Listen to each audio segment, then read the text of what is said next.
लेकिन सवाल है कि आईएईए की इस चेतावनी के क्या मायने हैं। अगर ईरान की बात में दम है तो बात कितनी बिगड़ सकती है। इस मुद्दे पर बात करने के लिए हमारे साथ लाइव जुड़ रहे हैं defence expert general V K Dutta.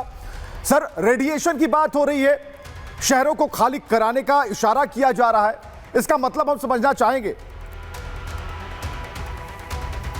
अगर न्यूक्लियर पावर प्लांट का कोर डैमेज हो जाए तो वो रेडिएशन क्या है, वो फिजाइल मटेरियल जो एक्टिव है, जो ऑलरेडी फिजन चालू हो चुका है, वो रेडिएशन जो होती है वो अलग प्रकार की होती है। उस हालत में जो रेडिएशन है वो इलाका, बहुत बड़ा इलाका कवर कर लेती है। वहाँ का पानी जो है, अगर मान लीजिए ये पर्शियन गल्फ के बगल में है, पानी के अंदर रेडिएशन आ जाएगी। वहाँ की जो जीव जंतु हैं पानी के अंदर, जो समुद्र में रहते हैं, वो इफेक्ट हो जाएंगे। बगल वाले देशों में उसका radiation by the virtue of air current जा सकता है, तो ये इफेक्ट होगा उसका। चलिए, बहुत बहुत शुक्रिया इन तमाम बातों के लिए। और इस वक्त एक बड़ी खबर आ रही है और बड़ी खबर की तरफ जरा हम रुख करते हैं। और इस वक्त एक बड़ा अपडेट हम आपको बता रहे हैं। बड़ा अपडेट है कि यूएस बेस की तरफ ईरान ने मिसाइल छोड़ दी है।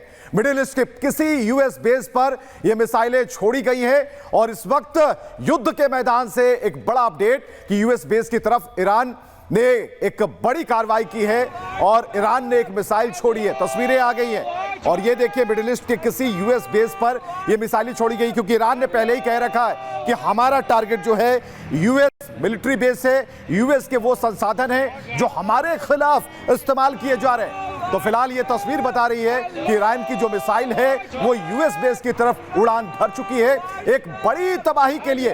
जरा सुनिए क्या आवाजें आ रही है।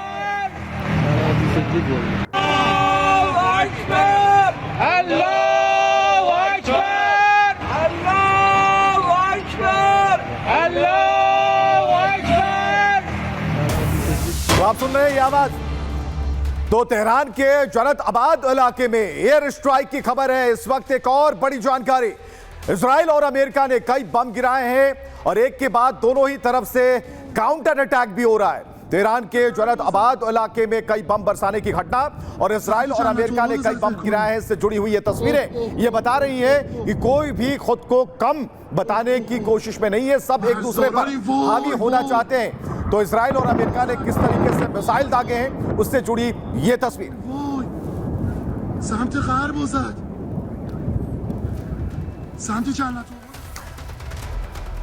तो अमेरिका की इस धमकी के कुछ मिनटों बाद ही तेहरान की जमीन फिर से दहलनी शुरू हो गई। धमाके कितने खतरनाक थे ये भी आपको सुनाते हैं, जरा सुनिएगा।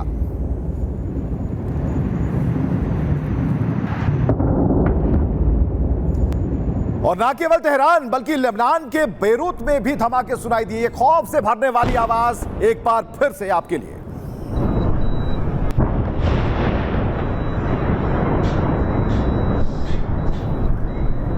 तो ये धमाके बता रहे हैं कि तबाही तय है और ये तबाही केवल ईरान या खाड़ी के देशों तक सीमित नहीं रहने वाली, बल्कि अगर परमाणु जंग की नौबत आ गई तो पूरी दुनिया झुलस सकती है। यानी ये जंग अब सिर्फ ईरान, इजराइल और खाड़ी के देशों के लिए नहीं, ये अब आपकी और हमारी मुसीबत भी बढ़ा सकती है। देखिए रिपोर्ट।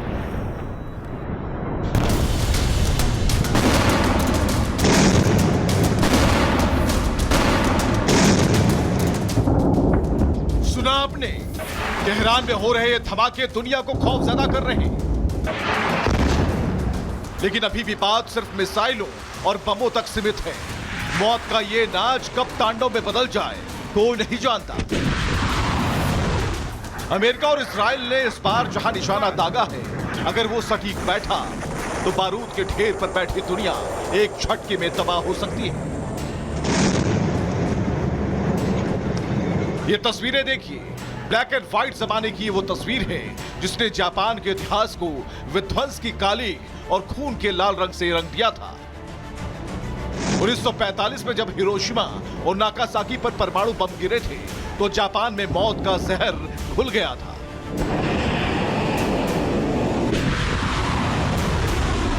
और 1945 जैसा ही खतरा एक बार फिर दुनिया पर मंडरा रहा है। ईरान परमाणु बम बना पाया है या नहीं ये कोई नहीं जानता, लेकिन उसके पास परमाणु का भंडार है ये पूरी दुनिया जानती है। और अगर उस न्यूक्लियर भंडार में धमाका हुआ तो खाड़ी तो समंदर में समाएगी, दूसरे कई देश भी इसकी चपेट में आ सकते हैं।